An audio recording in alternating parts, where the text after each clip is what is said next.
क्या प्रधानमंत्री नरेंद्र मोदी रूस और यूक्रेन के बीच शांतिदूत बनेंगे? क्या पीएम मोदी ही वो शख्स हैं जो करीब 2.5 साल से चल रहे रूस और यूक्रेन के बीच की जंग को खत्म करा सकते हैं? जवाब है हाँ, इसकी पूरी संभावना है। ये बातें किसी और ने नहीं, बल्कि खुद यूक्रेन के राष्ट्रपति वोलोडिमिर जेलेंस्की ने कही है। टाइम्स ऑफ इंडिया अखबार को दिए इंटरव्यू में उन्होंने कहा कि प्रधानमंत्री नरेंद्र मोदी यूक्रेन और रूस के बीच चल रहे युद्ध को खत्म कराने में महत्वपूर्ण भूमिका निभा सकते हैं। भारत में शांति वार्ता हो सकती है और प्रधानमंत्री मोदी ऐसा कर सकते हैं। जेलेंस्की ने कहा कि मोदी आबादी और इकोनॉमी के लिहाज से एक बहुत बड़े देश के प्रधानमंत्री हैं और वो किसी भी संघर्ष में प्रभाव डालने की क्षमता रखते हैं। जेलेंस्की से जब पीएम मोदी की ओर से यूक्रेन और रूस के बीच बातचीत कराने की संभावना के बारे में पूछा गया, तो उन्होंने कहा कि ऐसा हो सकता है। बातचीत भारत में हो सकती है और पीएम मोदी ऐसा कर सकते हैं। यूक्रेन के राष्ट्रपति ने पीएम मोदी से उन 1,000 बच्चों को वापस लाने में मदद की भी अपील की है, जो फिलहाल रूस में हैं।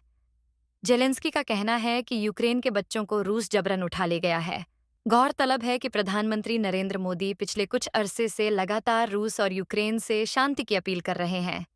पीएम मोदी दुनिया के इकलौते राष्ट्र प्रमुख हैं जिन्होंने युद्ध के बीच दोनों देशों का दौरा किया है। दोनों देशों के नेताओं से मिलकर वो शांति बहाल करने की कोशिश कर रहे हैं। हाल ही में रूस के कजान शहर में संपन्न हुए ब्रिक्स शिखर सम्मेलन के दौरान भी प्रधानमंत्री नरेंद्र मोदी ने रूस और यूक्रेन युद्ध का जिक्र करते हुए शांति बहाली पर जोर दिया था। उन्होंने कहा था कि समस्याओं का समाधान शांतिपूर्ण तरीके से ही होना चाहिए। ब्रिक्स सम्मेलन के बारे में पूछे जाने पर जेलेंस्की ने इसे विफल करार दिया।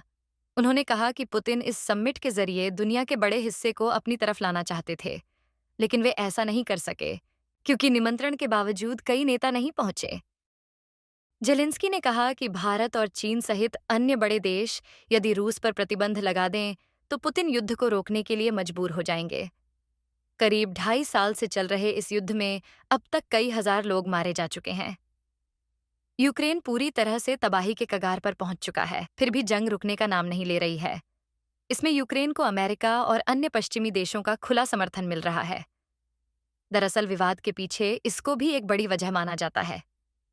नवंबर 2013 में रूस यूक्रेन के बीच तनाव की शुरुआत हुई। तब रूस समर्थित यूक्रेन के तत्कालीन राष्ट्रपति विक्टर यानुकोविच के विरोध में प्रदर्शन शुरू हुआ।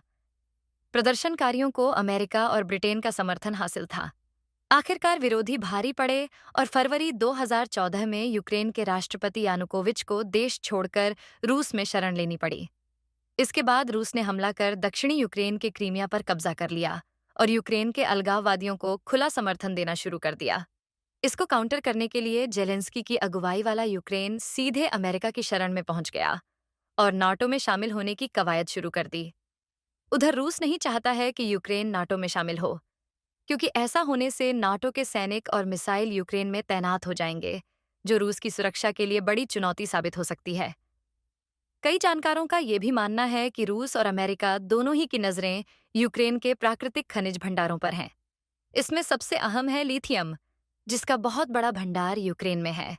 स्वाति श्रीवास्तव, खबर वर्ल्ड, दिल्ली।